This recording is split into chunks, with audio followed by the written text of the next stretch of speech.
Të tregoj se çfarë duhet të bësh kur të shtim. Pejgamberi paqja qoftë mbi të thot, kur të shtini thoni Elhamdulillah, lavdia i takon Allahut.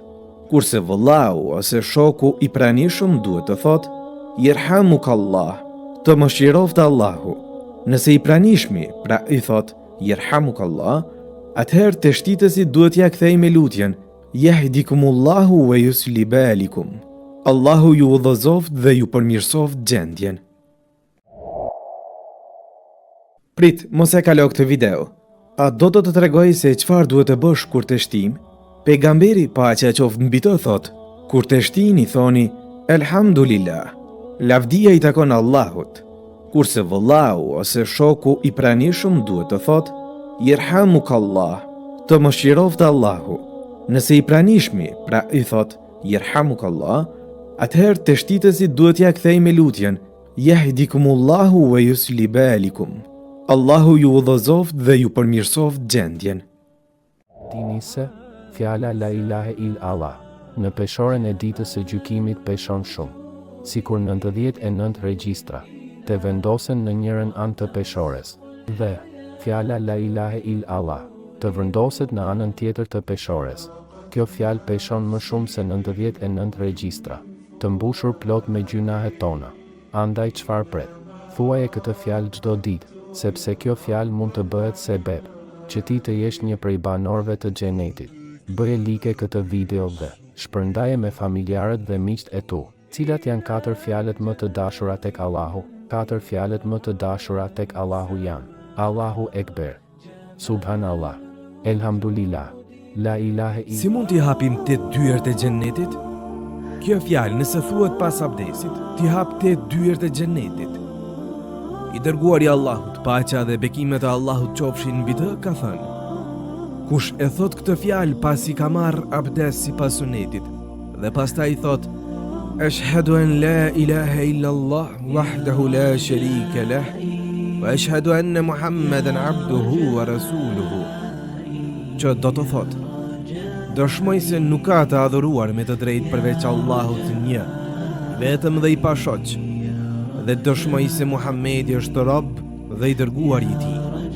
Do t'i hapen të 8 dyert e xhenetit. Thuaj këtë fjalë pas përfundimit të abdesit. Fjala la ilahe illallah në peshoren e ditës së gjykimit peshon shumë, sikur 99 regjistra të vendosen në njërin anë të peshorës, dhe fjala la ilahe illallah të vendoset në anën tjetër të peshorës. Kjo fjalë peshon më shumë se 99 regjistra të mbushur plot me gjunahet tona. Andaj çfarë pret? Profeti Muhammed sallallahu alaihi wasallam ka thënë: kush thot 100 herë në ditë fjalën Subhanallahi wa bihamdihi, që do të thotë, lartësuar dhe patëm meta është Allahu, dhe atij i takon falënderimi. I falen mëkatet dhe nëse i ka sa shkuma e detit. Allahu Ekber, Zoti është më i madhi. Subhanallah, i lartësuar është vetëm Allahu. Elhamdulillah, falënderimi i takon vetëm Allahut. La ilaha illallah, s'ka zot tjetër përveç Allahut. Vlerat dhe dobit që përmban istikfari brenda saj. Istikfari nuk është thjesht vetëm të thuash Estagfirullah dhe kaq. Istikfari ka dobi madhështore. Kur ti thua Estagfirullah, tregon për ulje dhe pendim për gabimet dhe veprimet e tua.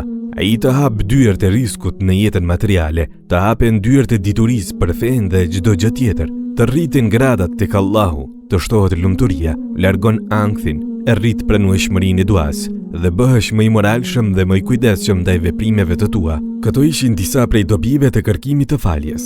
Atëherë, çfarë po pret? I dëgjove të gjitha këto mirësi. Shtoje kërkimin e faljes në jetën tënde dhe do të shohësh që çdo gjë në jetën tënde do të ndryshojë. A dëshiron që t'i tregoj 2 fjalë që janë të lehta për t'u shqiptuar në gjuhë, të rënda në peshore dhe të dashura tek Zoti? Thuaj kështu: Subhanallahi wa bihamdihi. Subhanallahil azim. Allahu është i dëlir nga të metat, duke e ngritur lart dhe lavdinë e tij. Allahu i madhruar është i dëlir nga çdo emet.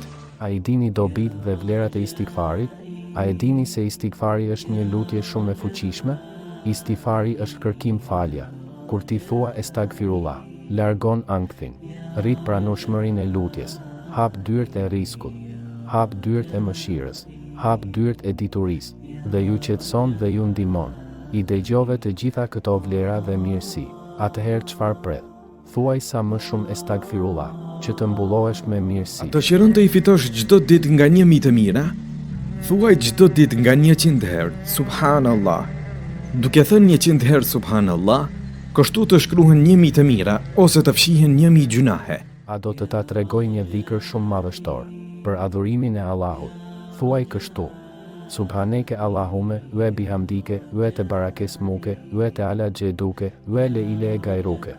Që do të thotë: O Allah, ti je pa të meta. Ty të bëj lavdi. Emri yt është i bekuar, madhëria jote është e lartësuar, dhe askush s'ka të drejtë të adhurohet pos teje.